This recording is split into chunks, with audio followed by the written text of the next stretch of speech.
So, Gabriel, you were telling us about your distress and life issues. What's going on? Yeah, so I've sort of been trying to figure out this whole life rest balance because, all right, so I recognized that I have almost an obsession with being as productive as possible. And every step that I break down is like a step closer for me, I suppose, living a better life, but then also being as productive as possible, but then also recognizing I can't get everything done in a day and I have to ask for concessions sometimes to be realistic with myself. And today was one of those days. Like I wanted to wake up at 11. Like I did everything right. I like fell asleep. I went to bed at 3, which is early for me. Um and I wanted to wake up at 11. I remember waking up at 11. I was like, this day ain't it. I woke up at 12. And yeah, I'm still trying to figure out this whole thing. And one of the things I suggested to myself was, should I put in an extra rest day? And then that was annoying because whilst I was thinking about it, I was like, but that's even less work that I'm going to get done on top of the days that when I am productive, there's only a limit or there's a finite amount of things that I can achieve in a day and I have to commit to that. So it's kind of, it's tough, but it's better than when I started, when I just tried to rush and do everything on every day until I burnt out. And then I take like 3 days and then just put that in a loop like every week. Interesting. So you're thinking what about having a rest day? I mean, what's the actual main constraint? Is it that you're doing too much work? Is it that you're not effective when you are working? Do you have any kind of regular schedule for how you do your work and how you attribute your time? Or is it just when the spirit moves you, you might do something? I guess my main concern is my dissertation at the moment. Because it was my dissertation and my business, but I realized that I can't take all the glory with it. I can't stress myself out too much with it. And even though I said, oh, I'm going to take a mental break, it's also the whole thing of every time I put down my head down, like to sleep, it's like, content ideas. And I'm like, no, you could have told me this when I was like thinking about it. But I brought on a social media manager, so that's like pretty nice, being able to delegate the work, whatever like the financial cost would be. And like they're a friend, so like they want to support me and invest in me, so they gave me a steal of a price, which is I thought was a fair enough investment.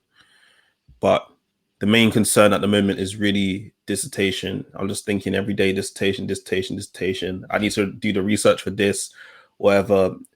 And because my focus is on that so much, I forget that it's not the only thing I'm doing at this moment in time.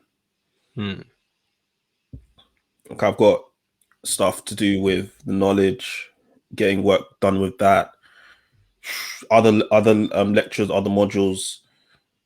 God, this philosophy cannot come. You can't. I don't know how people spend their whole lives trying to answer a question and still not come up with the answer, and they're satisfied with that. That's the only thing that they do for their whole lives, and they might not be, and someone might disprove what they have said.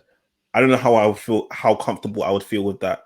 Like my life's work, like I'm on my deathbed thinking, yes, I've solved this problem, I've solved this question, and someone just comes up and just says, have you thought about this? You're like, in all my 80 years, I've never thought about this, but there's no time. There's no time to do anything about that anymore. I mean, I guess it depends what your perspective and what your aim is. And I don't know for different philosophers what their aim in, studying philosophy is. But I think often, it's not always necessarily about finding the answer, like solving for the right answer. It's about the intrigue of studying and pushing the bar forward. And I think that is something that I think about a lot, even with starting this platform and just when I think about things that I share online as well, or even as you're doing things. My general philosophy is just thinking about pushing the collective bar forward And even when you're choosing what mistakes to make, or I mean, not that it's always a choice, but ensuring that you're making better mistakes that are breaking new ground.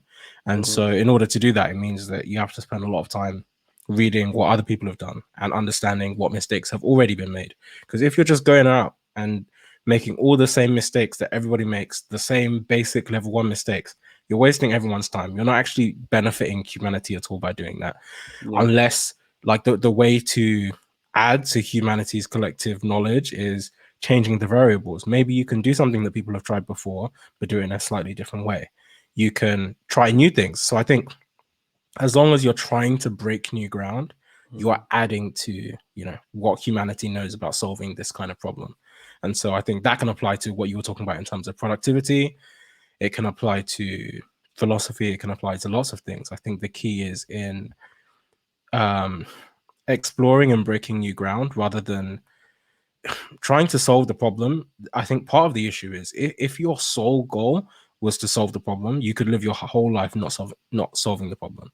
And that is even worse in my mind than if your perspective was, to understand the ground that's already been broken and how far we already know and understand tackling different issues, whatever philosophy you're looking at, or, looking at productivity as an example that you were using.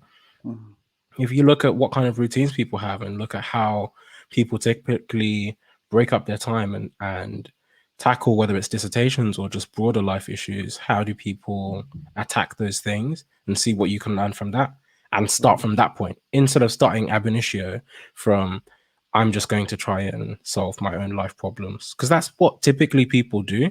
But you're going to spend like 80% of the time learning the lessons that you could have learned in a book, or someone could have just told you, skip levels 1 through 5, don't bother making any of these mistakes, just start here and then make new mistakes. And that's much better. That's better for you, it's better for everyone else.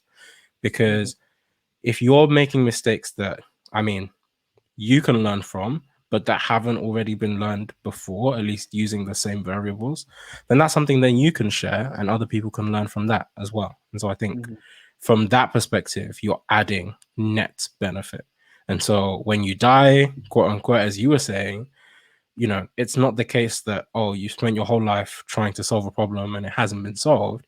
You spent your whole life adding, hopefully, tremendous value to humanity's capability to solve those problems. And then it's up to other people to take that forward. And so that becomes a good thing rather than something that takes away from your legacy.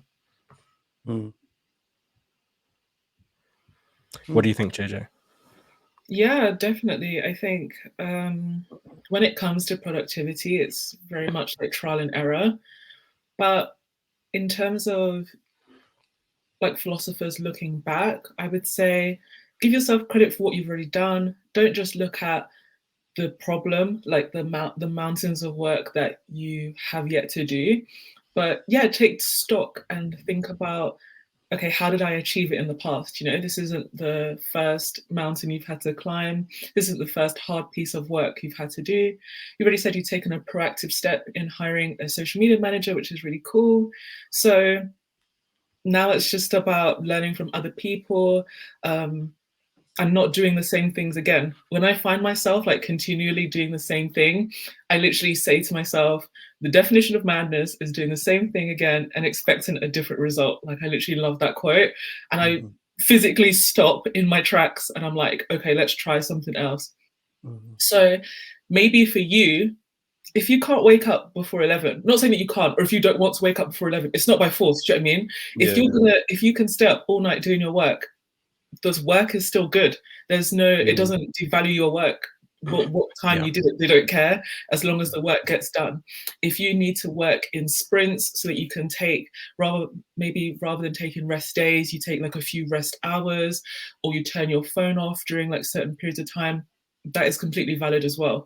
So try not to panic about, oh, I've got this massive like piece of work to do, let me just blindly like hack away at it and like see what works. You actually do have a lot of time. I think moving with purpose is really important as well. Yeah. Picasso started his days at 11. There you go. I don't necessarily agree, but No, that is no. the truth. But you know what? It's one of these interesting things because productivity in many ways is subjective, and I think that is what zeitgeist often misses, and particularly now where we have these movements around, oh my gosh, productivity, minimalism, whatever seems to be popular at the time.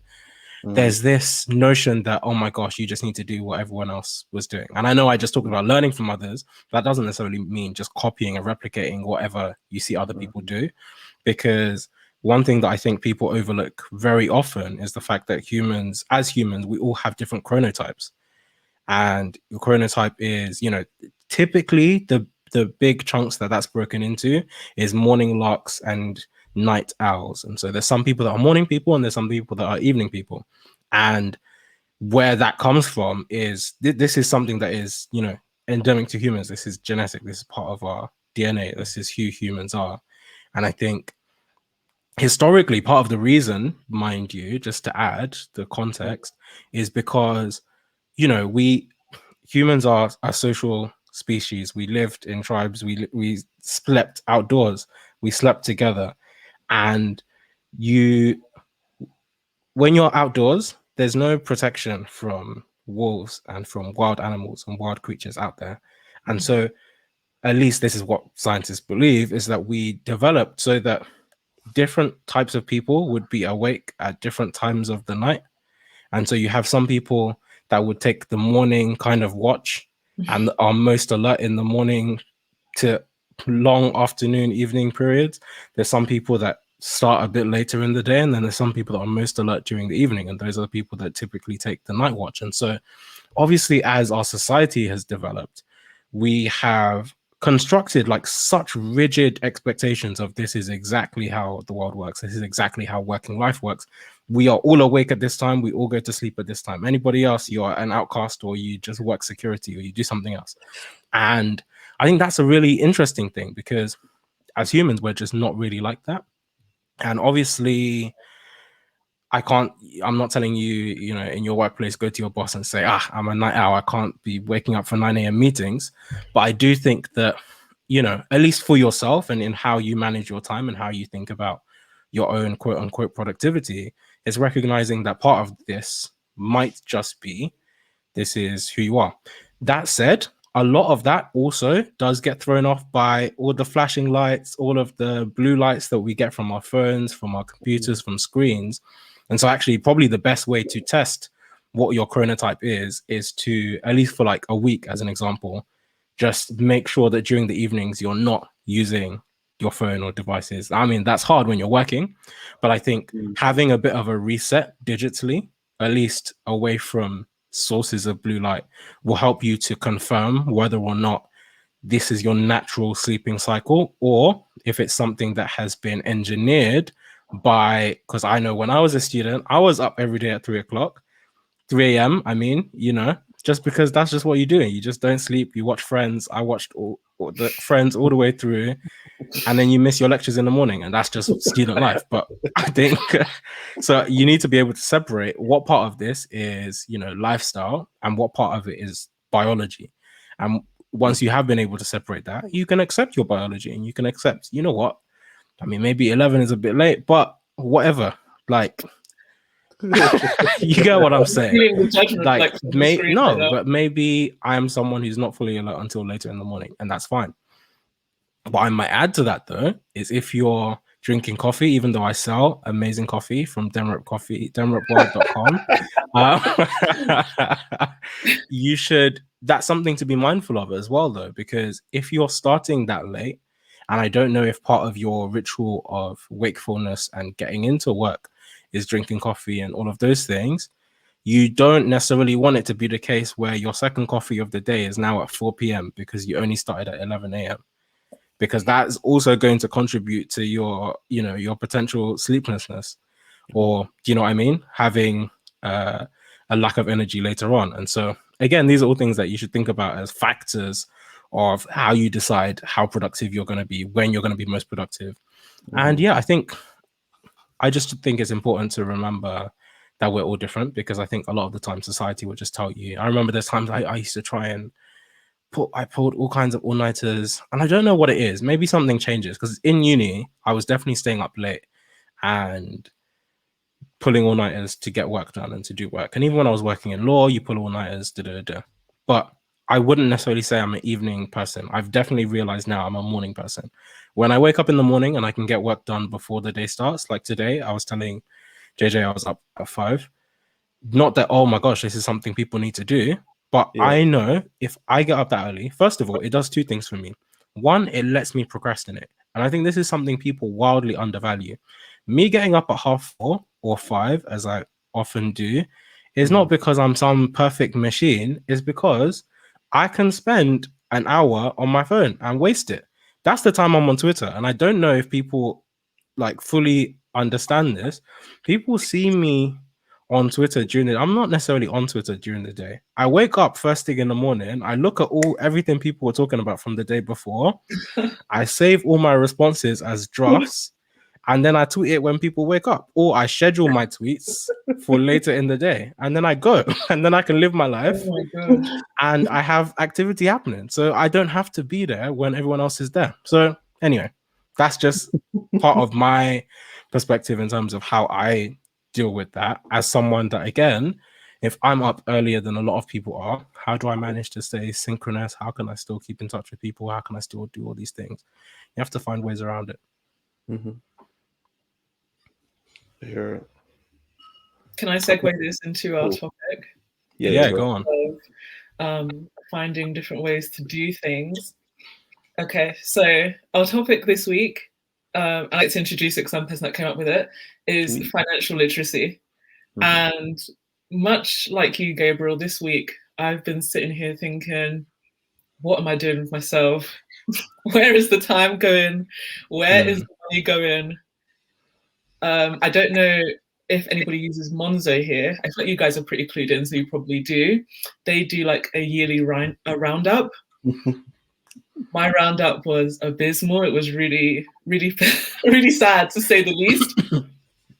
Barclays also do one. In the app, you can go each month and see like how much you spent. And yeah, it was just a mazine, to be so honest. So I wanted to ask you, David, and maybe get your perspective, Gabriel. Yeah, when did you guys start learning about money? When did you, does everybody know how to save but me? I'm trying different methods. I've tried blocking the delivery apps on my phone. I've tried leaving my card at home. I don't have Apple Pay. I don't use an Apple Watch or anything like that. I've got so many bank accounts as a joke. I've got about 5 different bank accounts. I've tried the savings account where you lock it, you can only get your money after 72 hours, and nothing seems to work. So I would love to know what you guys are doing. Don't worry, I've got you. I've got you. If you're ready to suffer, I've got you. Because it's funny, I was thinking about this earlier, and we have this conversation comes up on Twitter a lot, and I don't often get involved because I just know people don't like the idea of cutting back their lifestyle. And obviously I live in a nice house. It's okay. But I just, sometimes suffering is underrated, man. Like, I'm sorry to tell you, and nobody's going to want to hear this. Absolutely. Maybe I should have started somewhere else. Maybe I should have started with some positive. But I just think that there is beauty, sweet, sweet beauty in it. Let me tell you. When you are deciding to save or to spend, I think that very often this is the choice you're making, and you might not always conceptualize it this way, but you are deciding between giving a gift to yourself today and giving a gift to yourself 3 years from now. That's your choice. This is not, oh, can I enjoy my life now or will I suffer? No. Is the money is a gift. You decide when you want to spend it. Do you want to spend it now or do you want to spend it later? The difference is when you spend it later, you're spending the original money plus compounding interest or returns. And this is my personal philosophy. If you want to scold me, you can scold me. But this is how I think of things. And so I've always been more of a saver. And it might come at the expense of going to parties and doing a lot of things. I'm not going to Hakkasan every week. I'll go eventually, but I mean, I go, but you can't spend money all the time and want to spend money in the future. And I think this is the dichotomy that people have. There's the dissonance because people want to enjoy today and they also want to enjoy tomorrow because all their dreams, all of their hopes is, oh, tomorrow I want to enjoy. But you ate that enjoyment today. There's no more cake. The cake isn't in the fridge anymore. It's finished. And I'm not saying this is you. I'm just saying this is in general. And this is why I often don't speak on the topic. But I can tell you, right? And this is a moment of just realness. I have just benefited so much from saving earlier in my life. I cannot tell you the difference it makes. That's how I could leave my job.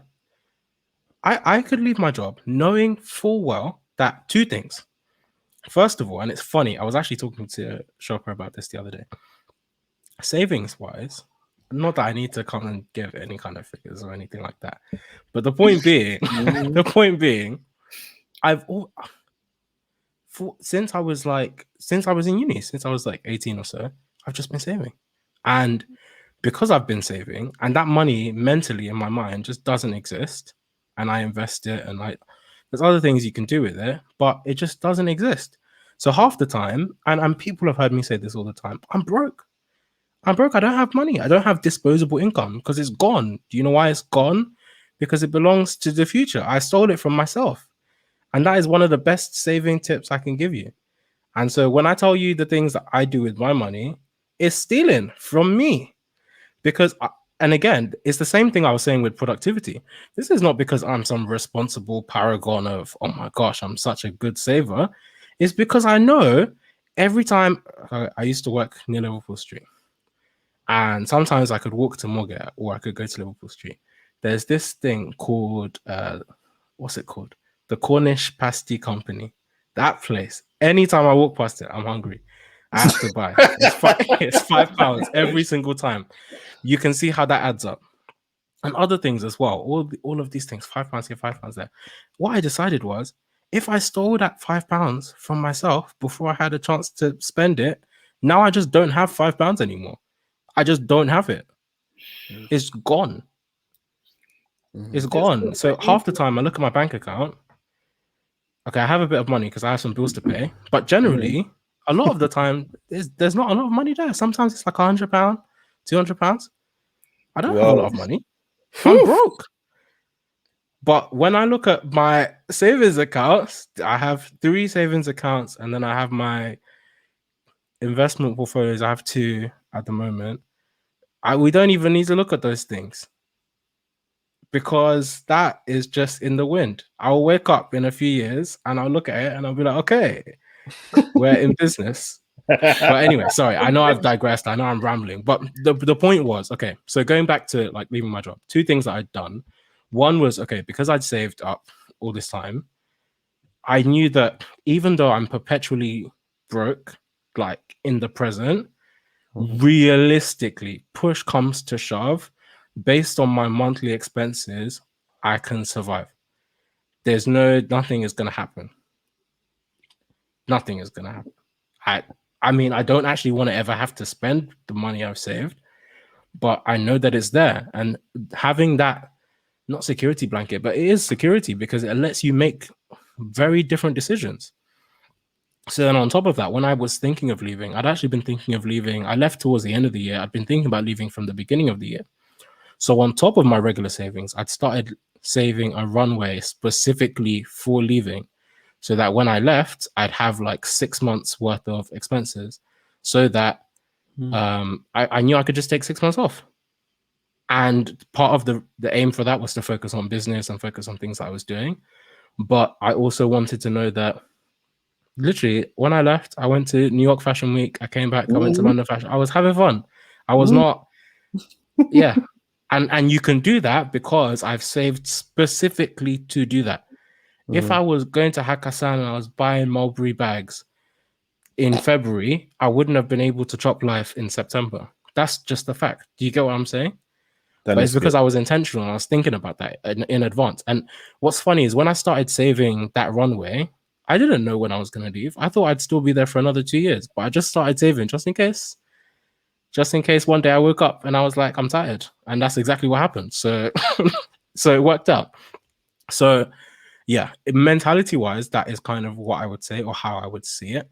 I don't think you have to be good at saving. I'm not necessarily good at saving. I'm good at stealing from myself, and you teach yourself to forget about the other money. And so I have several accounts, and I can tell you, I use Monzo, but I don't get paid into my Monzo account. I have like maybe 5 or 6 normal bank accounts. I have 5 or 6 credit cards, maybe 7. I don't know. But the point being, I get paid into my main bank account. From there, my regular expenses, so if I have to pay rent or pay housing costs or pay bills, that comes out of my Monzo account. I transfer the amount that I actually need to spend into that account for a month. The money that was in that original account, I don't necessarily do zero budget accounting. I like to do it a bit close just so that there's a little extra money that I forgot about, and then that just accumulates in the background. Mm-hmm. But then on top of that, with Monzo, you can roll up your savings. Okay. There's another app I use called Oval, which also does the same thing. And so with both of these apps, I've just set it up. I'm just stealing my own money every time. So on Oval, do you want me to actually tell you? Do you mind? Okay. No, I don't mind. And I'll share it with you. If you I think I have this link and you can get £5 off. We'll put it in the description for nice information. But no, but I don't mind sharing this stuff just because I know it helps me, and I'm saying this between me and you. I wouldn't go and say all this stuff on Twitter because I feel like people just don't want to hear it. All people want to hear is, I want to enjoy life. I don't believe in, oh, I want to have my latte. I want to do. You can do that. You can actually do it if you like. And nobody's stopping you. I know plenty of people that have lived their life, but I also know, let me give you another example. Move into this house was stress. When I was moving from my old house, there was another house that I was actually going to get, not this place originally. That place ended up falling through, and I was practically homeless because I'd already signed, I'd paid the deposit, I'd gone through all of this process, and then it fell through because it failed some like electrical test or something like that on the day I was supposed to get the keys. And so I just didn't have anywhere. So literally I spent a week just trying to find another house. And I found this place. And then they were starting to give me hickey hagger about, how can I put the deposit down on this place before I even saw it. There were people still living in this house because it was for sale. Like the owner had wanted to sell it. So they'd given the tenants the notice, but they were still living here. I put the deposit down. And when they're giving you all of the rigmarole about how, this and that, I will just tell you, I can pay X amount of months up front. I'm not actually going to do it, but I can tell you that I have it. So I don't want any problems. If you want to wait for references, that's cool. But I can show you right now that I have some money. And let me just qualify this by saying I'm not saying this as proceeds of privilege. It's not just because, oh my gosh, I've had this job. It's largely just because I've just saved a lot of money. Okay. Like as in a high proportion of what I earn. So as an example, and I think maybe you'll understand if I explain the rules that I have set on this, if I can find it. So, okay. So I've got 9 smart rules on Oval. One is a transaction category. Anytime I spend money on shopping, it automatically sets aside 4% of what I've spent to save. Any spending I do, if I spend money on gifts, and this is connected to all of my cards, anytime I spend money anywhere and it's called shopping, 4% of that comes back. I steal it on top and it comes back to this account, which is a whole separate app, and you forget about it. Anytime I take 10,000 steps a day, I set aside £2. And that's for every 1,000 steps, sorry. Oh, wow. And every morning, as you know, I walk for 6.5 kilometers. So all of that is adding up for every 1,000 steps. I also, every week, set aside £10. That's the only fixed amount. It used to be £5, but I leveled up. Anytime I spend money on food and drinks, I save £2. Anytime I spend money on home and family stuff, I set aside 4%. Anytime I spend money that is in the category of services, I save £3. So some of them, where I'm estimating it might be more, like rent kind of stuff, then it might just be a fixed proportion. Some of them where it might be less, it might be a percentage. Oh, sorry, the £10, I think that's monthly, and then I have a weekly top up of £5 a week. Anyway, what this means is, at the minimum in a week, sometimes it's not a lot. All of that doesn't add up to necessarily a lot. It's not like I'm spending money all the time. A lot of that is linked to how much I spend. So as an example, last week it saved £13.55. The week before that, because all my family have birthdays in March, and I also took the time to buy all Mother's Day and Father's Day. I just bought everyone's gifts at once, and that's the end. So I saved £120.63. Only because I spent money on family stuff and everything else. So that's the point. So for me, and I don't even look at the app most of the time. It's just nice to look at it and know that stuff is happening. And that's one app. In Monzo, I have the roll up set up. And again, so just to qualify one more time, it's not that you need to be saving the same amount. Obviously, cut your cloth accordingly. But what I'm saying is, these are things I don't have to think about. If I had to think about it, I'd probably be doing very crap. Like, it wouldn't be going well because I'm not necessarily good at saving money. But Monzo, so I think it does the normal roll-ups that everyone has. And then I also set up another thing using if this, then that saves money according to the week of the year. That is harder than anything else. And I remember a few years ago, that felt like I had tax collectors on my back. And that's why I think it's a good thing. It's not easy. It's not fun. But like, I will be scrambling. I'll be moving money from one account to the other account just to have money, because it happens automatically.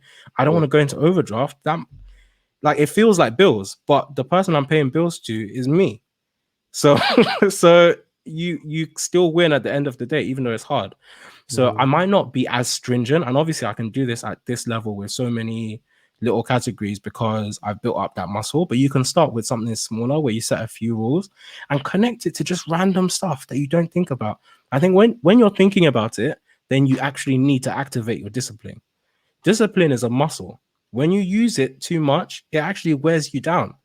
You don't want to have to use too much discipline because that is not even good for you. So the more you can distance these decisions from active decision making and decision fatigue, I think the easier it will be to do. So connecting it to my steps, I forget about that all the time. I'm doing steps because I want to do exercise. I'm just walking around. I just go to the shop, but it's connected. And spending money on my family, spending money on shopping, like general shopping or other things, I'm just doing that because I have to live. I have to, eat food. But because it's connected, it's going to save some money in that way. So those are ways that I steal money for myself. On top of that, in your actual budget, then you actually save money intentionally. That stuff happens by accident. Sometimes it might be like £9. Sometimes it might be, as you've seen, over £100. That's not rare. It's not often. That was just because I bought all the presents for the year up until Christmas now. Nobody should ask me for anything again.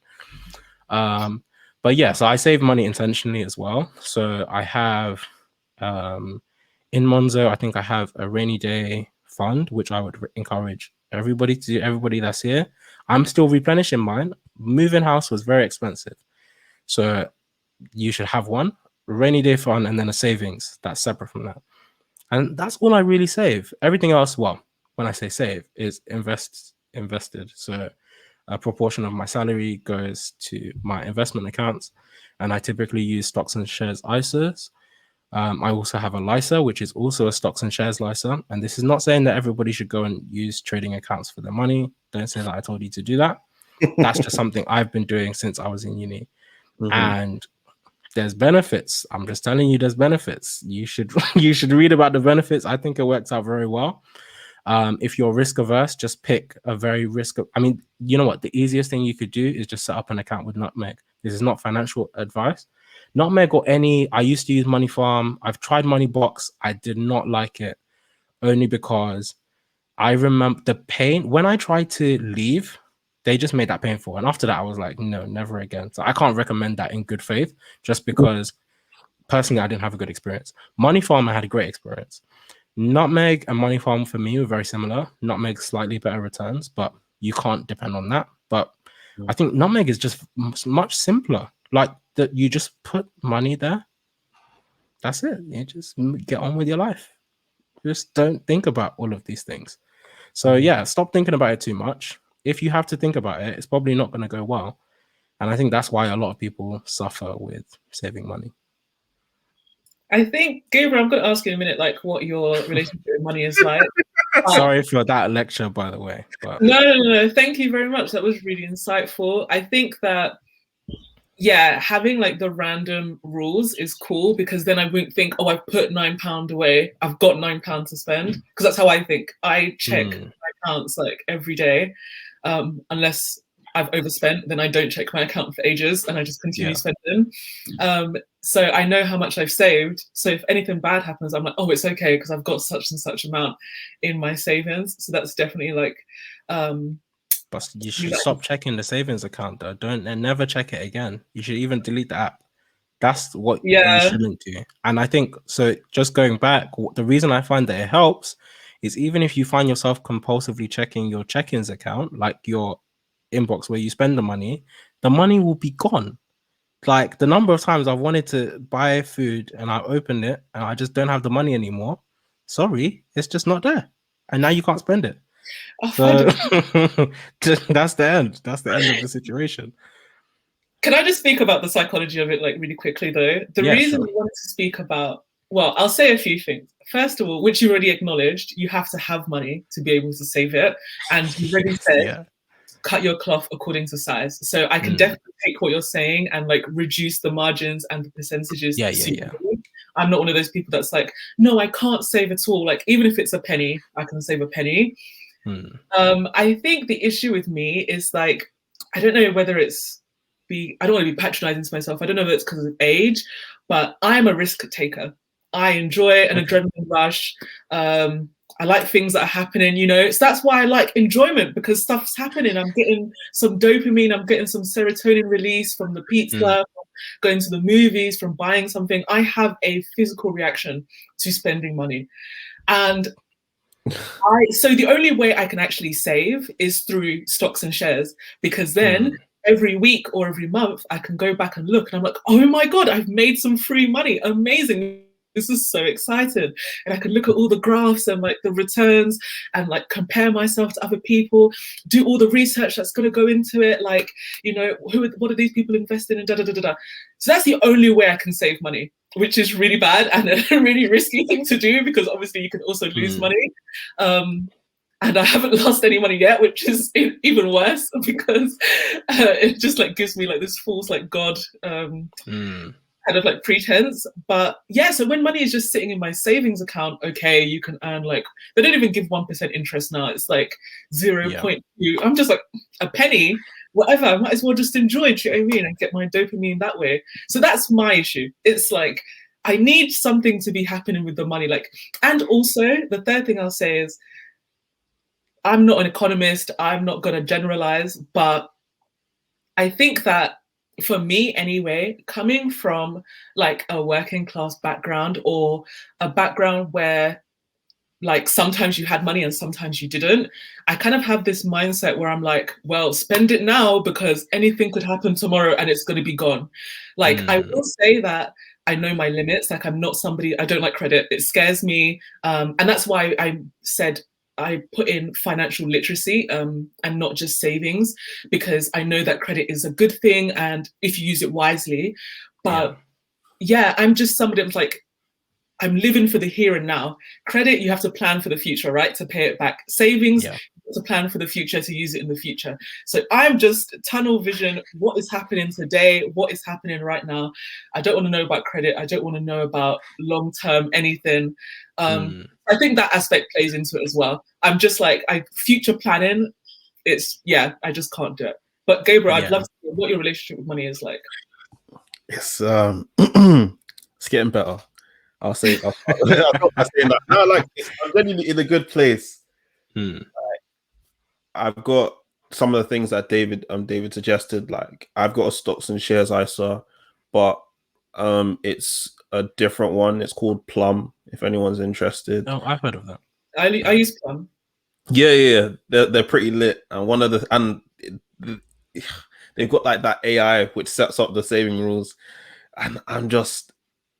But the problem with me and that AI is that with the way that I've set up my budget, it is very, very, very, very, very tight.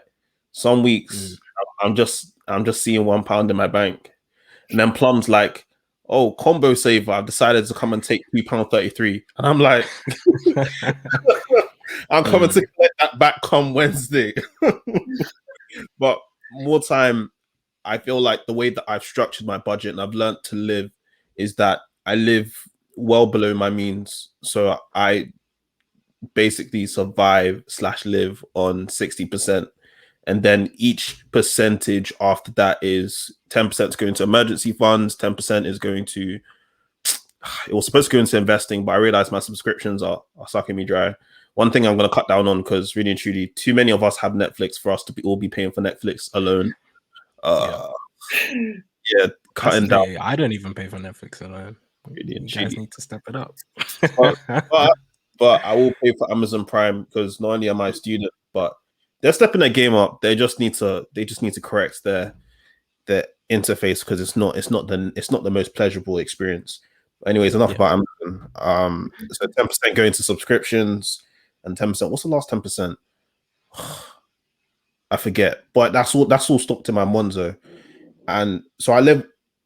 Yeah, I pay like 10% tithes as well. I try to. But you know them nasty subscriptions where you do a free trial. Like Fitbit did it for me last month. I accident. This is why I will never start free trials again. I don't care. Like you'll do a free trial, and then like 15 days before the free trial ends, some mystery money will go out of your account. You go to your Apple Store, and then they're like, yeah, like we're just taking this from you because we assume that you're going to be staying around. You enjoy it. And I'm like, no, I've barely been using this. Yeah, that was pain. But yeah, I'm really just trying to find ways to hold on to what I have, one, and then also two, investing. So like investing in cryptocurrency. So that was a pretty good motivator, because I was like, oh, FOMO, I need to gather up every single penny that I have. That is whoa. I can't condone that one. My portfolio is diversified. So I've only got like a third of all my savings. Well, not my savings. A third of all my savings that go into investment on crypto. A third of still that. Lot, but okay. I mean, look, I can't tell anyone what to do with their money. Yeah, I mean, to be honest, maybe it's because of the returns, because I can't even remember how much I put in, but the returns are doing pretty good right now. You're up. Yeah, we're up. Yeah, and a third I've got in like another trading app which I use called Trading 212, and that's been pretty nice. Watched it dip. The market was bloody like last week, but it seems like we're coming up again. Obviously, I should be checking it every day, but it was worse. It was worse like a couple months ago. I'd be checking it every month. Oh, I'm up. I'm down. This is my thing though. Like, is this really necessary? I feel like it's so interesting how all the young people, obviously, I'm talking about you guys in a derogatory way, but everyone's hooked on this stuff now. But you know what? I think this is hypocritical of me, because when I was back in uni, that's when I started trading. Fair play. But you know what? I made a lot of money. I lost a lot of money. In net, let me put it this way. Net, I still made a lot of money in total. But I've had enough experiences. I said this on Twitter the other day. There was one time I literally went to a meeting. I forgot to set a stop loss on an order. I came back. I'd lost like £500 just on one thing. Just a half-hour meeting. Like I've lost $2,000 on a trade before, but this is nothing. A friend of mine lost 20k in like a week. So these things happen. But my point is, from these experiences, what I have learned is I just don't do that anymore. Like I just don't do that. That's not a primary mode of investment for me. I have money in crypto. That's different. But even my strategy with crypto, I'm only in crypto because I have a long-term strategy. I'm not day trading on crypto. I put the money in there and I just walk away. So if you have an investment thesis and you have a strategy and you have, I'm doing this and this and this, and this is my time horizon, JJ, time horizons for you, thinking, you remembering that life is long. That way you can put some money there and you just walk away, and you come back in a year and the money has grown. You say, thank you, Jesus. And, you know, everything is good with the world. And that's a hard mentality to have. Another thing I wanted to go back to, though, which I find really interesting, is the saving mentality thing, the psychology of it, particularly when you don't have a lot of money. And I think I won't say you specifically, but I think you would be very surprised how much, at least people that are financially prudent, how much they actually spend compared to people that are not. Because I have the distinct sense there are people that, I'm not even earning a lot of money right now. There are people that do not earn more than me, that they're spending, we're not even in the same stratosphere. And so that's what I find crazy, because people will be like, oh, how do you save so much? How do you spend so much? The lifestyle, because I think I still manage to have a decent lifestyle. And maybe it's funny because maybe it's a visibility issue, because people will see me traveling, people will see me having fun or doing this. I think, you know, you can choose things that you actually enjoy. I know that you were saying, JJ, that there's things that you love to do and there's things that you enjoy. I can still do things that I love. If I love traveling, pre and post COVID, I'm gonna travel. That's one thing I'm gonna do. There's other things that I'll spend money on. I spend money on watches, I spend money on pens, I spend money on things that I like. But you can set rules around that and you can plan around that. So I know that if I want a watch that costs X amount, I have to save for X number of months to get it, because that money is just not there. And the more you can remove those decisions from yourself, like technically, oh, I could go and buy a £3,000 watch tomorrow, technically, but I don't actually have that money in any account that I can easily access. It's just not there. And so those decisions are always removed. So I think, yeah, the psychology aspect of it is difficult. And I know that the allure of easy money is always there, particularly when you don't have a lot of money. And I think that's what it is. When you don't have a lot of money, it's like, oh my gosh, I wish I just had more money. I need to figure out the fastest way to get more money. And I think I'm maybe speaking from the benefit of having been through that stage. Not that I have a lot of money now. I still really do not at all. I'm still very broke. But you know, broke is a state of mind. But but I think that one of the great things you can do is, at least when it comes to spending money, psychologically distance yourself from that. What you should psychologically attach yourself to is the vision of how you're going to spend the money when you have more of it.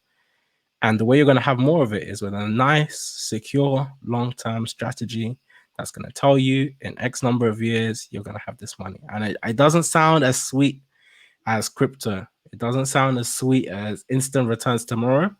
But the funny thing about instant returns and crypto and this and that is that's why you'll be sweating. You have to check your trading 212 every 5 minutes, because it's going up, it's going down, things are happening. Do you know how much peace I have knowing that I don't have to check any of those accounts? It doesn't matter. It's going to matter in like 5 years, realistically. And that is the actual time horizon of crypto, mind you.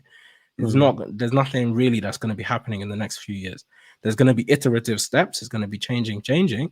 But yeah, there's no earth-shattering stuff. The earth-shattering stuff is from all the other people that are trying to make quick money. And that's what markets are about. Markets are literally, at least in the fast-moving and the day trading sense, it's all the people that are looking for quick money. And all of the people that get it wrong. So all the people that get it wrong is what drives the price up or what drives the price down. Because if people think it's going to go down and they take their money out, then maybe the price will go up. And so you might be one of the winners, you might be one of the losers. And this happens every day, and that's how markets work. Whereas when you're playing long term, the number of people that need to get things wrong, I'm counting on like several million people getting things right or wrong over the course of the next few years. The odds of those things working out are much better than me betting that in the next week enough people are gonna make bad decisions that I'm gonna make some money. because that's pretty much how you live it. So that's what I'd say. The saving part, yeah, it's definitely hard, but I think the more you can just extend your thought process into the future, the better off it will be. And you see that small seed growing. You know, you can start small. You don't have to start big. You don't have to have a lot. But when you see it start growing, because I remember when there was a time, literally, I'm pretty sure back in uni, there was a time where I hadn't even saved like £1,000 in my savings account. And so when you save it, you're like, yeah, okay, cool. And then you keep going, you keep going. So I don't know. I think that's what's cool. And time passes really fast. That's another thing that you don't really realize. In your, I don't know, 18 to even 23, 24, time moves however it moves. And then the next thing you know, time has just passed and you're not even in that stage of life anymore. And at that point, and I say this to my sister, when you're aware of the money that you have, that's cool. But I think there's definitely like a time skip, like Avengers movie time skip. And at the end of that time skip, you either have money in your bank account or you don't. If you don't have money in your bank account, now your 20s are hard. Your mid to late 20s. Now you're hustling to do what other people might have done by accident a couple years ago. And it gets harder. So saving that money is not getting any easier. When you have bills and then you have a relationship and then you have this and then you have that, whoa, your cost of living is increasing. So save that money in advance. I even have one of my savings accounts which is for all of those things, like specifically. And yeah, so I don't know. I'm not some kind of financial something, but those are my thoughts. Okay, well, what were you going to say? Yeah, I think there's a visibility issue. So to keep in the same strain of the psychology thing, there's some stuff that's done in the dark and there's some stuff that people go online and they shout about. You know, if you go to YouTube, yeah, and you type in budgeting, how to make money, the first things people will tell you is, here's 20 side hustles you can do to make a passive income. It's so easy. Set up your cryptocurrency account. It's so easy. Start investing from £1. It's so easy. Like you're saying, you're banking on so many people failing. A lot of other people are as well. If these trading accounts, and I think it's great for accessibility, but just like we saw with the GameStop stock, if the system was actually built for poor people to, all you have to do is work hard, make the right decisions, and you will gain money so easily. It's just not built like, it's just not done like that. Do you know what I mean?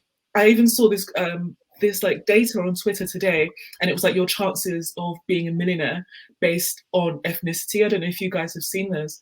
And yeah, I tweeted about it. Yeah, for Black, and it not only does your chances go down as you get older, but for Black people, it doesn't even go above 10%.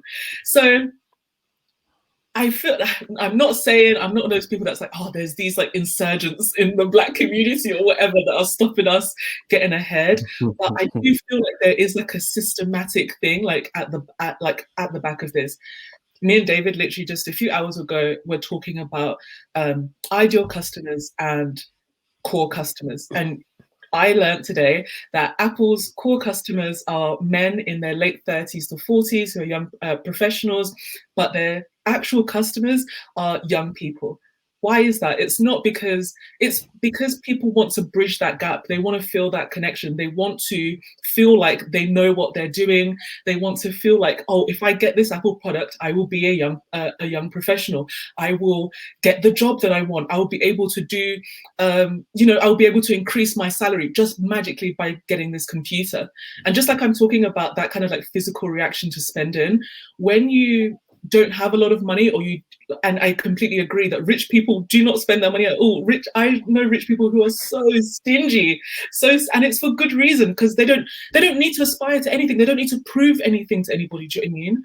But in today's society where there isn't such a physical gap, you're living side by side with people who don't have money and people who do. People who don't have money spend things to look like they do because they want to feel financially secure. They will go they'll be head to toe in drip, showing their wealth externally, because that makes them feel secure, that makes them feel financially secure. It doesn't matter how much you have in your bank account, because nobody gets to log into your Barclays and see it. But people will see you in your LV, and they'll be like, oh, he must be rich, he must have a lot going on. So it's all good. Like, yes, savings does work, but savings won't get me clout. Do you know what I mean? And that's not me. I don't care. I don't care about that. Wow. Okay. I don't care about that. I'm not Drip like or drown. I'm not a drip or drown person. Look at the way, I'm not a drip or drown person. I don't care. But I'm saying, it does make you, people do spend a ridiculous amount of money to look like they're rich. And that psychologically does make them feel better about their financial situation. And it's not even like they're making the right decisions either. Again, because we don't have financial literacy. Not you, Gabriel, but there are people who do invest in crypto who have had that FOMO, and they're like, oh, Elon Musk is doing it. This person is doing it. I've heard of mad returns. I want to go do that, because they want to feel like they're in the know, but they don't. But the rich people won't tell them about the tip-offs that they're getting, or they're not doing the background research. If you go to, if you look up stocks and trading on YouTube, people won't tell you, make sure you're doing your background research.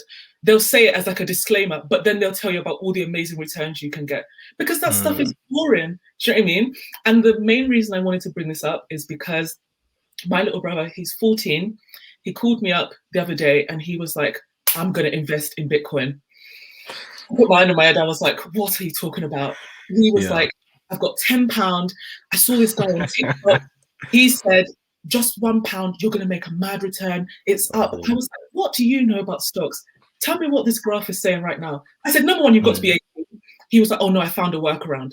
And this is the issue. The people who are showing those, the external displays of wealth, the people who are waiting on people to make mistakes, they are catching up to people who are entering their earning potential before the financial literacy does.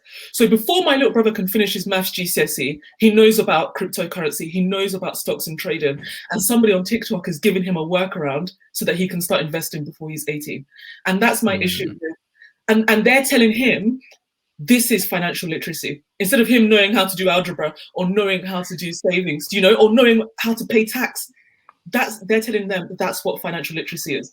And that's my issue. That's the stuff, that's the information that's getting to working class people first and naive people first before the information that's actually useful and the long-term stuff. Yeah. I think ultimately what people need to remember is that the stock markets are a function of wealth transfer from those without wealth and knowledge to those that do. That's just how it works. That's the reason why people are wrong and people are right. The people who are right, and this is what I typically say, when you're looking at the stock charts and you're seeing, whoa, it's going up. By the time you're seeing it going up, whatever was happening has already happened. What you're watching is the reactions of the people who were late. Because the people who were early have already made the money. The money on that move has actually already been made. It's the latecomers who think that they can make, and people don't even know why it's moving. People don't even know. They just know it's going up. They just know it's going up. So I have to jump on. But that's the thing. If you don't know what the underlying motivations were behind a particular move or behind a particular transaction, you don't know what's going on. And that's the thing. So, for example, and that's typically how the stock markets happen, right? A piece of information comes out. Tesla's buying Bitcoin. Now Bitcoin price is going up. If you were aware of that deal beforehand, you've already made the money. It's finished. Because you've already bought at the lower price. All the latecomers are the ones that are driving the price up, and that is how you are making your money. You've already made the money. And every latecomer, for everyone that jumps in after and after, they're helping to drive the price up, and they are getting a smaller and smaller chunk of the pie. So the people that hear it on TikTok, by the time anything comes out on TikTok, it's finished. I'm just telling you that now. By the time somebody makes a video, records a video telling you that something's happening on TikTok, unless they are an operator within the industry or within the field, the deal has finished. That's not to say you can't make money. but you're making money off other chumps, like anyone that was later than you, anybody that watched that TikTok later than you did, you can make money from them, but you're not making money from the deal. You're making money from the latecomers, and that's just how it works. So when I say it's a function of wealth transfer, I mean that, you know, typically, and this is my issue with even people that are learned and have good, that have some money and have some education and they want to do all of this day trading stuff. In my mind, I'm just like, the only way you're going to beat the market, to beat the average, right, is to either luck, which a lot of the time it is, or you know more than the average. On the markets, even the people that are non-operators, even within day traders, there are people that are sitting at their desk every hour of the day. You are doing your other job. You come on this app at the end of the day and you're looking at what people have just spent their whole day doing in a different time zone, and you're thinking that you can outperform them because you read Apple News. Like, let's think about this critically. This is what I mean. I think people don't think about that. People just think, I'm smart, I can do it. I can do it. I can read this news. I watched this TikTok. I know, and I can. How are you outperforming these people? How are you finding alpha? That's what it's called. Alpha is outsized returns. Most day traders, I can tell you this for free, don't beat the market. I think there's some statistics I put on this in a newsletter or on something that I wrote on my newsletter. I think it's something like it's definitely less than 6% of all day traders everywhere that outperform the market or even match the market. Everybody else is losing money, and that's just the facts. So unless you think, and I think this is how you should approach every deal that you do. And I definitely think you should both, you know, maybe still trade, still use stocks and shares, but think about how you do it. But here's what I want you to think about every time you make a trade.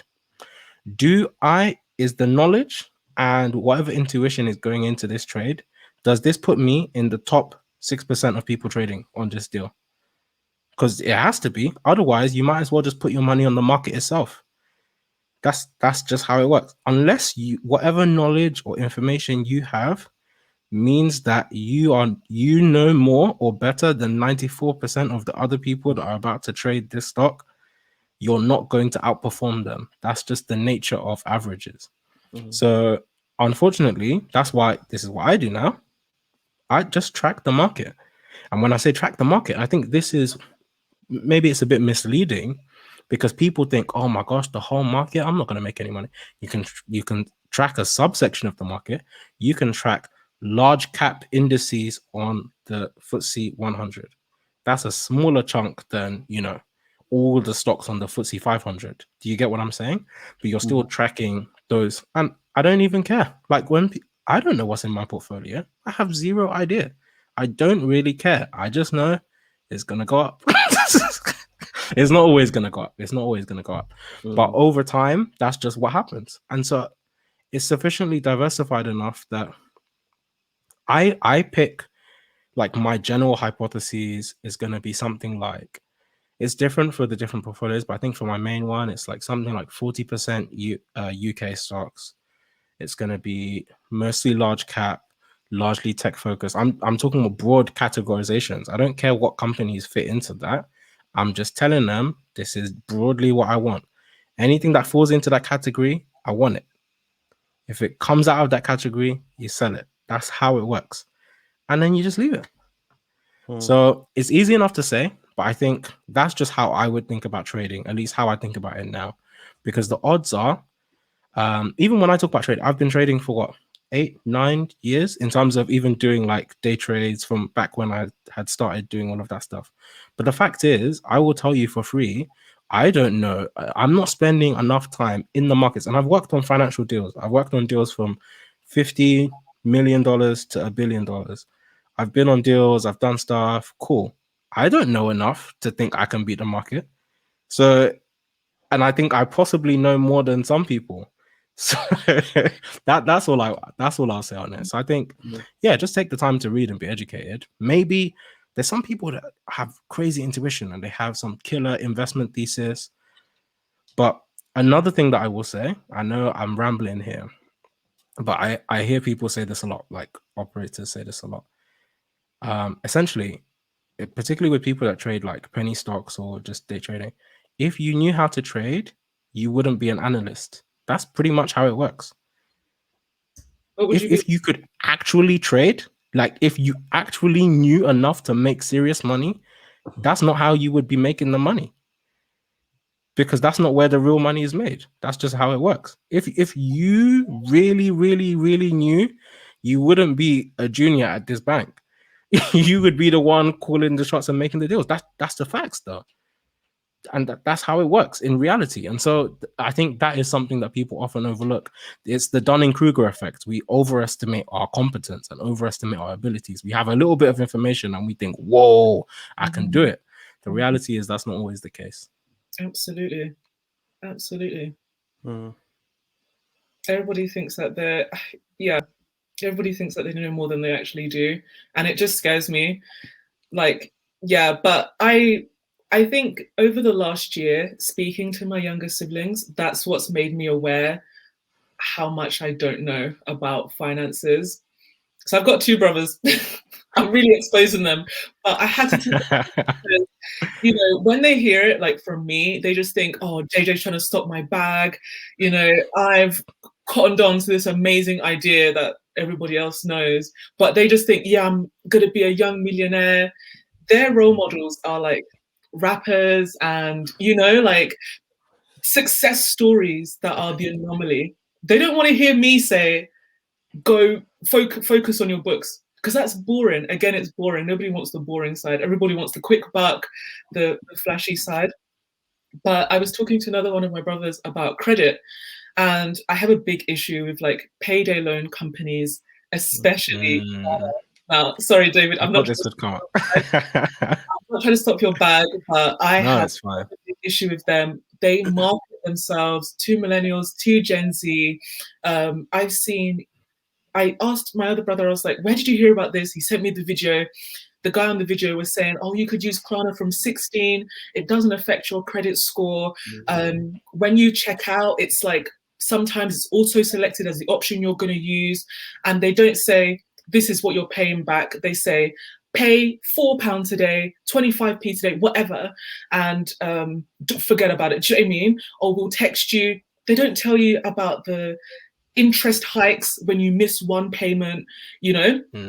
They don't tell you about the amazing offers that they give you when you're about to repay the debt. They call I've heard people say, oh, they called me up and they said, oh, extend it for a bit longer, buy something else. Do you know what I mean? Just to keep customers, just to keep you reliant on that credit to breed that instant gratification in people. And again, I'm just saying that these are the things that are catching up to people because we don't learn about taxes in school, because we don't learn about budgeting. These are the things that kids are seeing online and young people are seeing online before they speak to anybody about budgeting. So by the time they hear about budgeting and working hard or whatever, that sounds dead, that sounds boring. You know, I've heard about this amazing one-stop solution. And again, I know that some credit is good.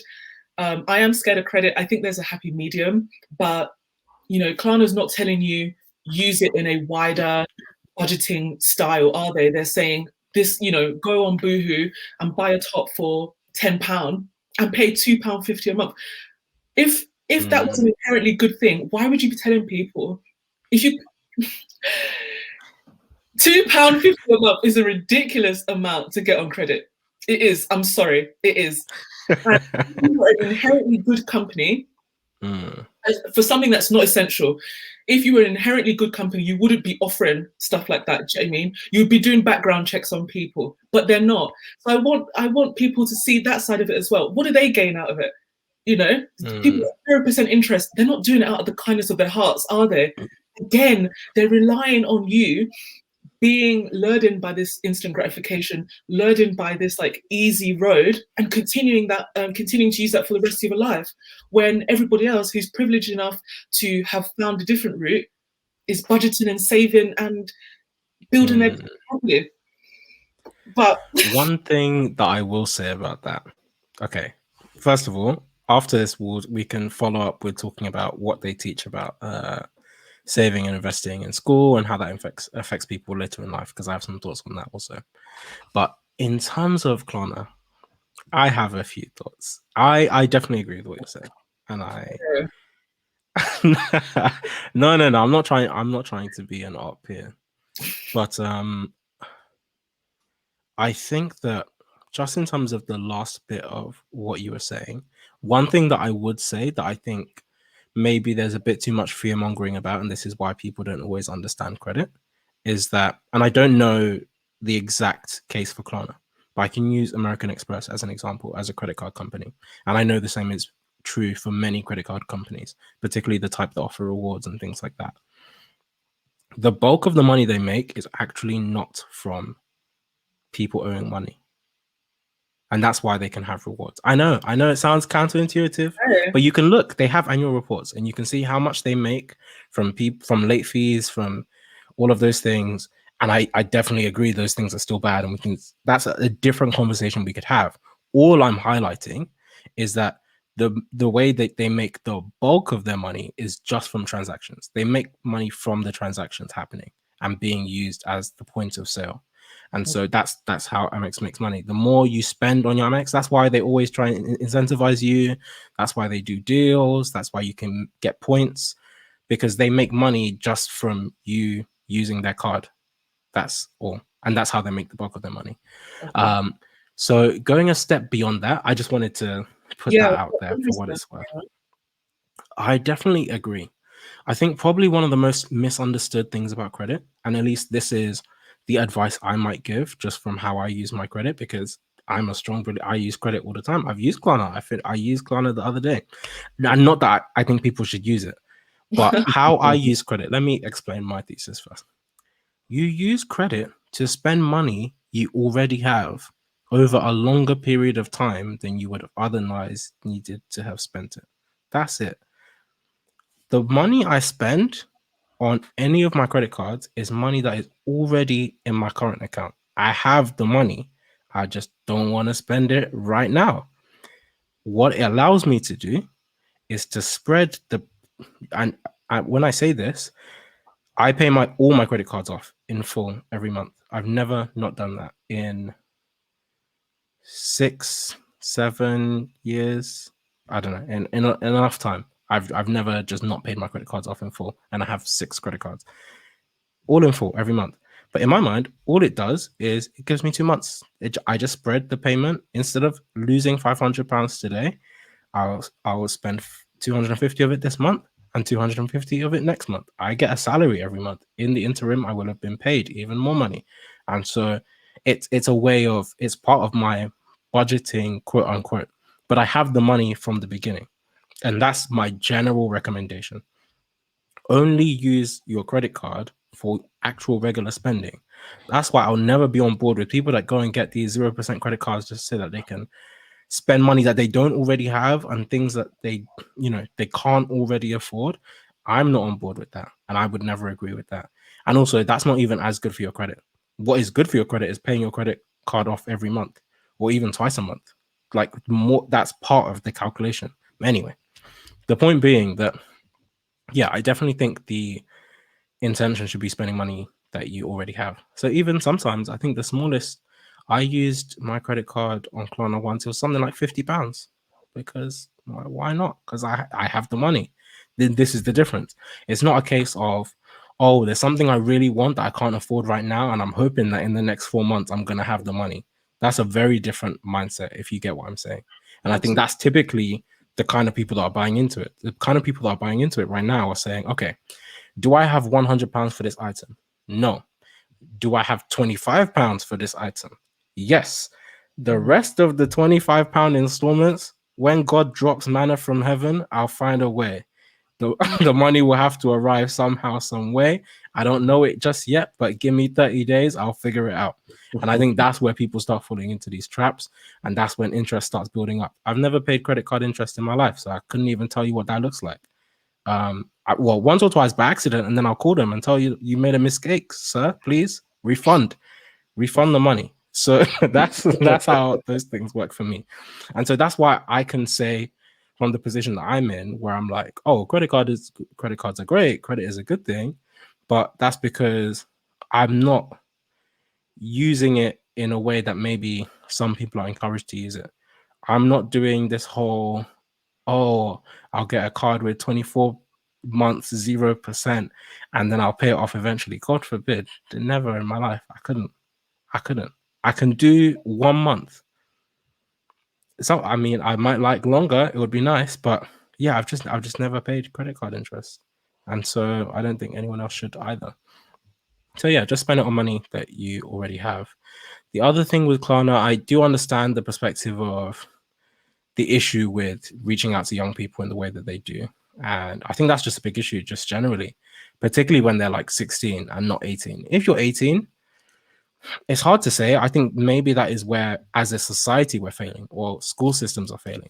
Not necessarily that the business is failing, just because you're supposed to be an adult. And I've made mistakes with my credit. Do you know what I mean? There was, when I was in uni, I had one student overdraft, and I was spending money, and it wasn't even, again, I had the money to pay it off. The issue was that they kept putting these charges by mistake. There was an issue, and they gave me this bill of money they said they owed them. And out of principle, just being young and stubborn, I just said I wasn't going to pay it. And I was just like, absolutely not.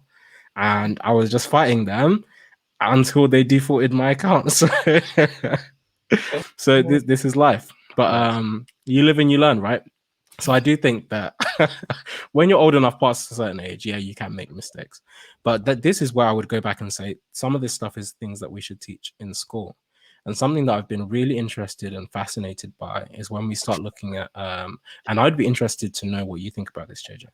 So we talk about the earnings gap, and there is an earnings gap between men and women. But then there's also two other gaps that people don't talk about as often. One is the gender savings gap. And typically, women will save more than men because, on average, typically they are a bit more conservative and so they save more. Yeah. The difference is that there's also a gender investment gap.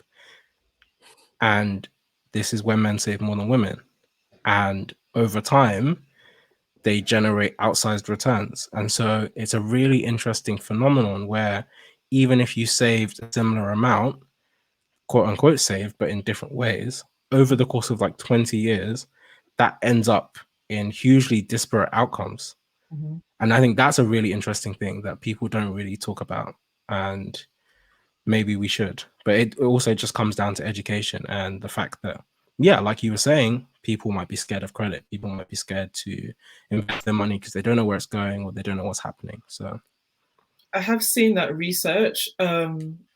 Sorry, Gabriel, I know that you have to go. So do you want to say something before what your thoughts are on it? Yeah. is Gabriel leaving us? Yeah. That's I've got unfortunate. another meeting at 9 for a seminar tomorrow early in the morning. Wow. Yeah. It's My not, life. you should tell them that your chronotype is not set up like that. Oh, I wish I could, but it counts towards my grade. So, but yeah, no, this is quite an interesting discussion. I feel like I'm more kind of taking in the information because if I don't have anything to contribute, then there's definitely something that I can get from just listening to other people's opinions. I was just gonna say me when I said trading, I should have specified on investing. So whereas like I look at the accounts probably too much for my liking, like or for like a particular person who should have an investing mindset, I've kind of decided that I'm not ever gonna beat the market, but I've invested in particular things that one I believe in, two I've done enough research in, and three things that I'm okay leaving the money in. So like even when the market was doing all higgy haggy last week, I was laughing because I was just like, oh, yeah, yes, this is crazy, but I'm not touching that for another I want to say 3 to 5 years, and by then I'll be looking back and I'll be like, I'm so glad I got in the habit of investing, so that when something like I don't know what's going to happen in 3 to 5 years, that's going to make me be like, all right, cool, maybe I'll take it out, maybe I'll reinvest it into something else and then come up with another investment strategy. But I'd say the two things that I'm getting into right now is educating myself more on the things that I've invested in, so that I have more of a solid conviction to remain where I'm at. And two, what's the second thing? I can't even remember. It slipped my mind. But just one, just like educating myself, and two, nah, that's it. Getting in the habit, getting the right habit. So of how much income that I'm getting, one budgeting so that I can actually survive, I can live, I'm taking care of myself. And when I put money investing, it's not necessarily that I won't feel it, but it's more so long term exponentially, I'm gonna see growth in the next 3 to 5 years because I'm doing like medium term. One thing I will add just as a thought when deciding, this is kind of going back to how much, like what proportions you invest in different things, is that I don't know what your expected returns are, but one thing I definitely think people are not taught to think about enough is simply that if you have a potential upside of 25%, you should expect a potential downside of 25%. And very often, I do not think people have those margin requirements. And that's why I was saying, for example, when you were saying how much you have invested in crypto, I don't know how much that is nominally in your total investment, but that's just one thing I'll think about, because I think crypto has the potential to be great. But when I'm thinking about crypto right now, crypto could do 100% returns or more in the next 6 months. It could also drop 100% in the next 6 months, as a nominal amount, or reflecting what I've put in, not of the total cap, if that makes sense. Yeah. So I'm prepared to lose. And particularly with something that is so risky and so speculative, be prepared to lose a lot of it, like maybe 50%. If not 100, but a significant amount that is equivalent to the amount of upside that you see. That's just one thing that I would say, and that's something to think about quite generally, because I think the hype around investing has also deluded some people about what regular returns are. Regular, like good, decent returns for middle income people, we're talking like 6-7%. That's not a lot. I mean, it's a lot when you know what that means, but that's not a lot nominally. And so when you're going above that and you're trying to get more than that, and you're really trying to push it to, even if it's 15, 25, 30%, you also just have to be prepared that it can swing the other way, because now you're into the realm of volatility, and whatever market forces can push it up could possibly also push it down. So that's all I would say. Yeah, no, I hear that. That's true. I guess another thing I would say as well is that, like, I keep my investments like separate to my savings. So I have like an emergency fund, which I'm still adding to. I'm like just under like 3 months. Like if I was to lose all income, I could survive on that and just not go into anything else. That's pretty good. That's amazing. Yeah, I don't have like long-term savings as of yet, because I want to get my emergency fund to a place. And even the investing, but like the investing thing right now, I'm at a place comfortably. Like if it was all drop to zero tomorrow, I'll be like, well, we had a good run. I mean, not all. If all of my investments drop to zero, then we're not going to be happy. I'm not going to be. That's not a good situation. But what I'm saying is, my most volatile, my most risky ones, and also in addition, like anything that I'm betting on, where it's an individual stock. Individual stocks, I couldn't even tell you what percentage it is. That percentage is that low. I don't really care. If something can happen, something cannot happen, whatever. The ones I really care about is like the leveraged portfolios, where I know it's diversified and whatever. So God forbid, if that goes down, first of all, I mean, that means everyone's gone down. So we're all in trouble. But yeah, I'm not saying that, I'm expecting all of it to go down, but at least just the most risky ones. And I definitely think it's a good idea to have a emergency fund. I'm still building mine because I spent a lot of it because times were hard. COVID period, I spent a lot of my money. But again, just going back to what JJ was saying at the beginning, that's a luxury. When COVID was slapping me. Like I told you I wasn't working. I was like consulting here and there, but obviously during peak COVID times, that's hard. And I'd already used up my runway of the amount of time that I said that I could just chill. And so now I have a whole another 6 months. I had to borrow money from my investments, from my other accounts. And so that was very difficult. and I still owe myself money. Like that's a debt in my head that I owe myself X amount. But I can do that. Like you can actually do that because you saved. And so I think that's part of what people can underestimate. I could have spent that money in Dubai, but I'm I'm glad I didn't, because when I needed it, it was there. And that's why you save money. Yeah. Yeah, no, I totally hear that. I'm here for it. Do you have any final thoughts, JJ? Yeah, I just wanted to let Gabriel speak for her to go. But yeah, going back to the investment gap between men and women, I have read papers on that. Are you gonna what do they call it now?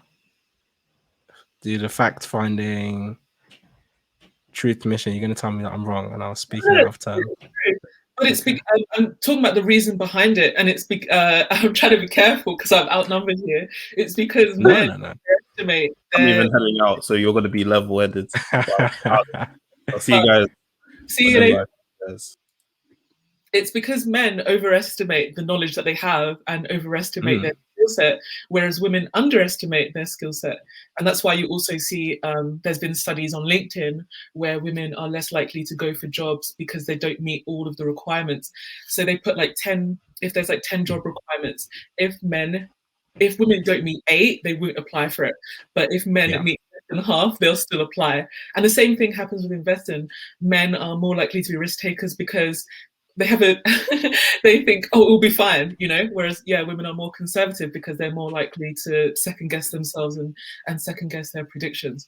So that is very. We should talk more about that, actually. I would really love to get into that conversation about just in terms of women in the workplace, that kind of stuff. I was reading something very interesting, I think it was earlier today, that just within startup circles, and there was a guy from a company, and he was talking about how they inadvertently found how to get more women applicants on some roles was just by changing the title and making it seem more junior, which is crazy to me.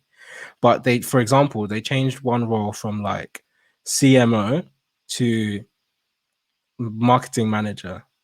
And obviously, I mean, it's kind of the same thing, but that wasn't even an intentional thing. That was just, they were just, testing to try and get different audiences, because sometimes that's what you do. For example, you might have on one platform, you list it as, business account executive. On another account, you put, sales executive, something like that.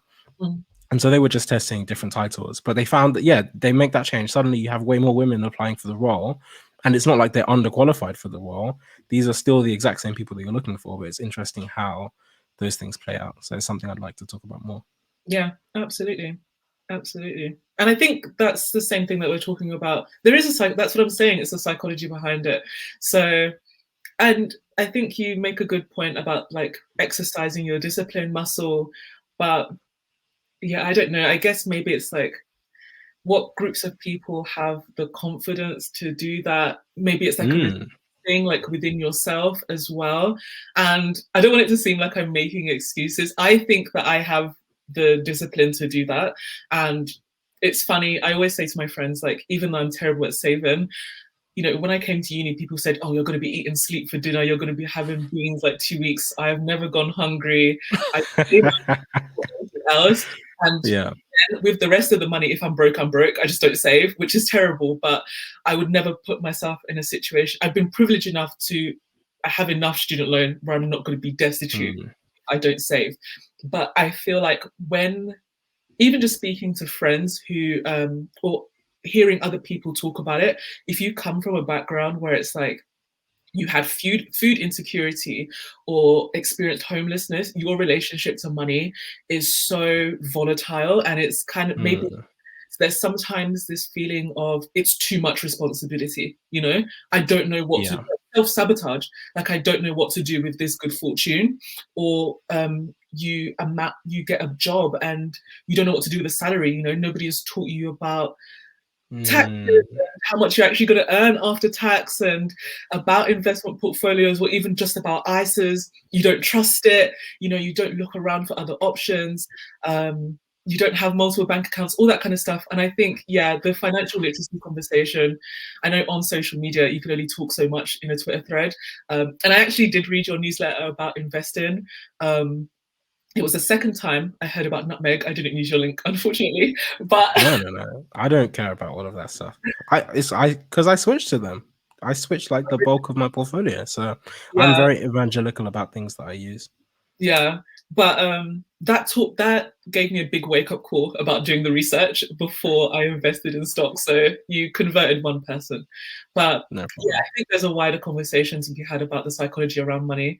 And exactly like I'm saying, if these systems were built to be easy to navigate or to actually help people, work hard, gain the knowledge, you'll get money. They're not. They're just not. It's just not. It works.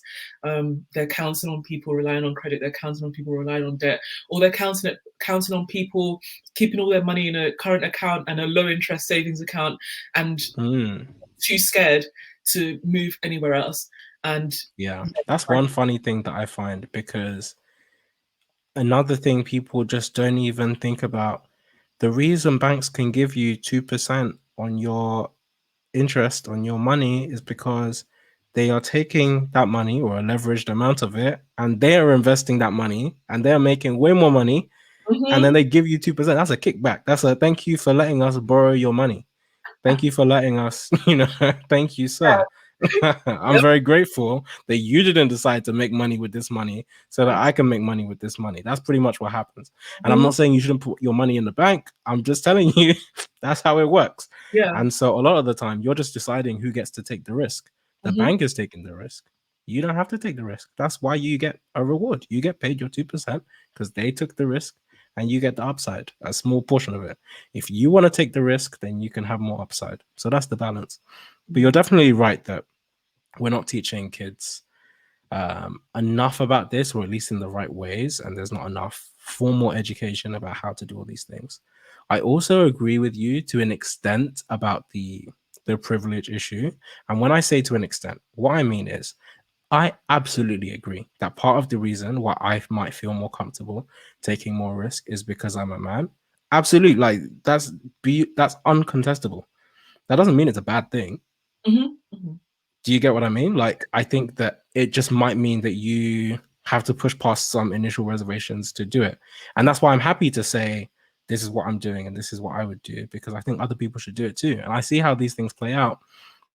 Even, and again, maybe we can talk about this when we talk about the genderized stuff, this pay gap stuff. Like, I have been in a situation in the past where I was earning the same as some other people, and I was like, this is not enough. And I said, let's all complain. All of us, let's go and tell them this is not enough. And I was rallying the troops. I'm always the insurrectionist. I was rallying the troops. I was like, this is not enough. We need more. Viva, the population. The proletariat needs to rise up. I was doing calculations. I was like, this isn't even London living wage for the hours that you're making me work. I was really pushing it. And then I was like, okay, everyone come sign this letter, sign this email. And people didn't want to come. Well, some people came, some people didn't come. And then off the back of that email, then we were like, okay, they were like, let's have a meeting. So I was like, guys, come to this meeting. And again, some people select out, some people come. And what I found is that through that process, the people that were kind of dropping off were more likely to be the women, unfortunately. And again, it's not, I just wanted more. I said, everybody, let's go, let's get more money. And it made it more difficult for me, because if I had more support, maybe we could have got more. But at the end of the day, when they do make those adjustments, and they only gave that specific adjustment to the people that had been forcefully complaining on the verge of leaving, now suddenly there's a gender gap, when before we were all getting paid the exact same amount. And that's tough, because what do you want me to say at this point? Because it was not as though, and again, I do not want nobody come and take this out of context. I'm not extrapolating this to all situations. There are plenty of other reasons and contexts in which the gender pay gap exists. But what I am saying is just in line of what we were talking about, where as a man, because of the privilege that I have, I might be more inclined to make certain decisions. that doesn't mean that other people shouldn't also make those decisions where it serves you. The same way, sometimes it might not always work, but when you see your white counterparts doing some audacious stuff, you know what? Sometimes let's do it. Let's do it. Because sometimes, but the issue is, otherwise we get left behind. And I've seen this happen even for me, right? Where you see, I won't give too much information, but there's times within a working environment where you see your counterparts getting away with doing things a certain way, and you think, because I'm black, and this is also partly true, I can't shake the boat the way they're shaking the boat.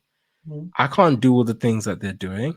And I do wonder the extent to which, one, okay, it's instinctive self-preservation because of the context of the world in which we live, and it's necessary. And there's plenty of times where maybe it saved your neck that you're not shaking the boat to the same extent your colleagues are shaking the boat.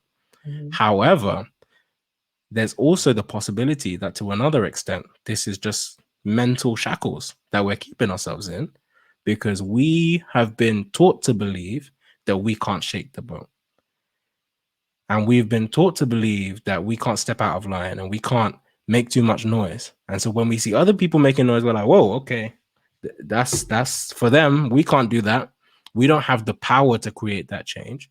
And I think I would say the same for women in some instances. And it's something I would like to see more. And I think the idea of a strong, I don't want to use too many words, but I do often think that the idea of strong women in some ways is stigmatized to the extent where as soon as one woman rises her head up and is speaking out, suddenly it's like, whoa, it's sharp, it's bristly, it's dangerous. Because you're upsetting the natural order, quote unquote. You're upsetting the way we've set things up to be. You're not supposed to be making all this noise, doing all this dangerous stuff, and acting like a man by asserting your rights and just wanting your fair share of the cake. And so I think what happens is when the one woman does it, and it's only one woman or two women, they get stigmatized, and they are stigmatized as a way to teach other people a lesson that, oh, I don't want to be perceived like that. Even if they're successful, it's not to say that they are not successful, but it's almost like they have to be bristly and they have to have sharp elbows as they come on their way up. And that's the perception that you get. Whereas nobody's ever thinking, oh, all the men have sharp elbows. I mean, maybe women think that, but I think, in general, I'm not always thinking, oh, as a guy, this is what I'm doing or this is what people are doing. But as women, particularly the one or two that are the most bullish about having those actions, I think that's the way they're perceived. And so other people look at them and like, oh, I don't want to be like that. Let me just stay here. Let me not shake the boat too much. And then systematically over time, you get disadvantaged because sometimes it actually works. It doesn't always work because sometimes maybe they'll be disliked or maybe that stigma is too much. But often it works and they get what they want and they get some power. And the people that are not willing to get their elbows up don't have the power. But that's not the moral of the story here. Sorry, I'm going to wrap this up soon. But wrapping up the point I was just making, I don't necessarily think the point is that everybody should have their shoulders up. I think the point is that we should create a system and a world where nobody needs to have their elbows up and nobody needs to act in that way. And I think that's part of my issue with some of when we have this gender discussion.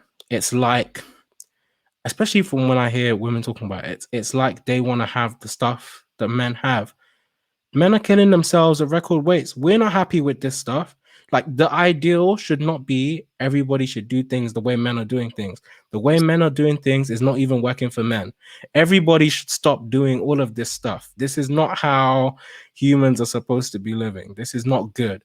When you see men working hard and working, everyone works hard, but when you see men like working all these hours and doing all these things and, oh my gosh, career over my family and my life, and this is not good. This is not what we should aspire to as a society. I don't actually want a world where equality means everybody doing that and living like that, because it's just not optimal. If anything, maybe we should all be spending some more time at home, and maybe we should all be spending more time with our family and living well-rounded lives. Maybe that's the optimal. And so I think, so that's one thing that I we just inject when we have this equality discussion. Obviously, this is now we've strayed from the path of money. I think with money, it's still good to be bullish and it's still good to be ambitious. But I think, you know, there's a fine balance. I think in some ways, if you see people with privilege acting a certain way, there's things you can replicate or there's things you can learn. But then I think also sometimes maybe we say, this is not something I want to emulate, because sometimes the way men might naturally do things is not safe, because men investing, that's how your whole life savings gets blown down the drain, because your husband was so certain that GameStop was going to go up and he put your children's college funds into it and now you're broke. And there's so many stories like that. Yeah. So it's a balance. I don't know. I think it's like a self-fulfilling prophecy. So in your situation, I just want to preface this, you know, I have very limited work experience, but I can only talk about how I have felt in the workplace. You're asking for a big cultural shift that we would all love. Of course. I would, and that's obviously why you do what you do as your day job. You know, you have all the right ideas. You're on the side of the workers.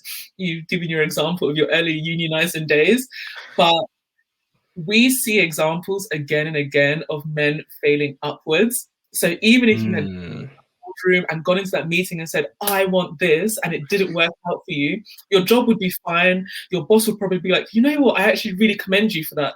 But even though you were the ringleader, if there were the women that didn't decide to join you, they're thinking up so many different scenarios, as you've already said, that you didn't have to think of.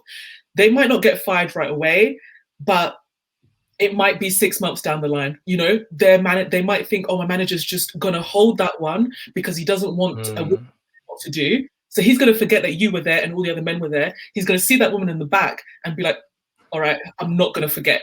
And that's what happens when women come back from maternity leave and all these other issues in the workplace. They hold on to it, and then your next review, there's an issue, or you're gonna get fired a year down the line. So that's what they were thinking of in that time. And so you've already answered your own question, but yes, we would love it in an ideal world if some woman said, I'm going to put my neck on the line, or I'm going to take that chance, because we don't know if it's going to happen. There's a 50-50 chance, right? They could come in and the boss could say, oh, I've never actually thought about it. You know, okay, yeah, fair enough. You've got all the right ideas. You do deserve a raise. And then the rest of the women are like, amazing, thank you, I've got one as well. But taking that chance is really, really risky. You know, if you become unemployed afterwards, what are your chances of finding a job after that? Do you know what I mean? Your earning potential way lower. So I completely understand, but to you know, people just don't want to put their neck on the line. You know, for big cultural changes or for big movements, some people are going to have to fall, and it's up to a lot of people to be the first ones to fall and to be a martyr, basically, or run the risk of being a martyr. But yeah, the gender gap is definitely a conversation that we need to have. But yeah, I think that we just constantly see men failing upwards, and women don't want to take that chance because they don't fail upwards. You know, even if you lost all your money, I don't know, somehow you guys find a way to land on your feet. But women, it's just not the case. You know, you cannot even take that chance, and that's how they're scared into stillness. And again, like you're saying, that just feeds back into the loop of when another woman does decide to stand up, they'll be like, the last woman didn't. Why are you? And then she gets squashed again. So it's just a horrible cycle. And to break that cycle, some women are going to have to be martyrs. I think it's asking a lot of people, and I understand why they don't want to do it. The solution, I would say, is for men to be great allies, and exactly like what you do in your 9 to 5, making the workplace a place where you can speak up, no matter your gender. And yeah, it's just change, and it's just about men taking the initiative to change the workplace culture, because yeah, women are in positions of power to do that. Yeah, I agree. We have to change it though, and I think that's why it's really important to have these discussions, because I think often, and I know this happens particularly in more racialized discussions, but I think it's certain the same with gender, is that there's just a reduction to status quo. There's the assumption that, oh, because we don't have power, it's just not going to work. That's just the end. But we just have to agitate, because at the end of the day, this ship isn't going anywhere. Like, and this is the same conversation we have about capitalism versus socialism versus other things. Yes, I do believe in some aspects of capitalism, but this version of capitalism is not going anywhere. I don't actually think this is, we're reaching the end. Yes. We need more ways forward, and unless we plant the seeds of discourse of what we need from our society in the future, it's not going to happen. It's not going to happen if we just think, man, like the alternative to change is status quo. The alternative to, you know, change is not status quo. It's iterative change, right? If we can't have all the way over there right now, we can incrementally move there by having these discussions. I don't think it's that we should just resign ourselves to that's just the way it is, that's the way it's going to be. So I think, yeah, I would say that as regards all of these things, whether it's about class, whether it's about race, whether it's about gender. Maybe this is me speaking from privilege. I don't know. No, I completely agree. I think one of the biggest things I've learned entering adulthood is that change is uncomfortable, and you're gonna want to shrink back into your old way of doing things, and that's how I always know when I'm doing the right thing, when I feel uncomfortable, when my skills don't exactly match up, when I have to really push myself and motivate myself to do something. And it's like when people say, oh, that's how I knew I was ready to move on to another job. If you can do it with your eyes closed, if it's like sleepwalking, then you've already outgrown this. And I do think there are women who are moving the needle. I have so many female role models who are doing that, whether that's in the corporate world or just breaking free and creating their own workspaces, creating their own companies, and just building a culture from scratch. But change isn't going to come from the majority. What's going to happen is that a few women are going to lead the pack, or a few people are going to lead the pack. And then when the majority see that, okay, I'm not going to get crucified for it, then everybody starts, following their lead, asking for the same things. But yeah, I hope that in the next few years we start to see more women speak up. And I think it's about individual responsibility as well, having a collectivist mindset and not just thinking for yourself. And by having these kind of conversations, I hope people, myself, I will take it with me and I'll think, am I going to stick to the status quo, or am I going to speak up and ask about my pay? Am I going to speak up about discrimination to make it easier for the next person? And yeah, those small, exactly like you're saying, those small iterative changes are going to lead to like a massive change.